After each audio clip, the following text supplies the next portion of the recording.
नमस्कार प्रणाम। हम गुप्तेश्वर पांडे, डीजीपी बिहार, वो सबके सेवक, वो सबके भाई, वो सबके बेटा।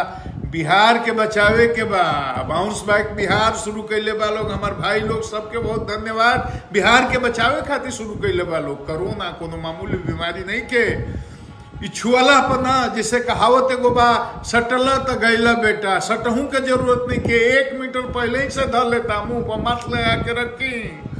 बाहर तो निकले के नहीं के, बहुत जरूरत होके निकले के तो मुंह पर मास्क लगा के, परमिशन लेकर के, साबुन से हाथ धोत रहे के बड़ुए, घर में रही, बाल बच्चा संगे रही, अपना कन्या संगे, अपना दुल्हन संगे, बाल बच्चा सब घर में बैठ के आनंद करी। छटपटाए के नहीं खे, आंख बकाए के नहीं खे।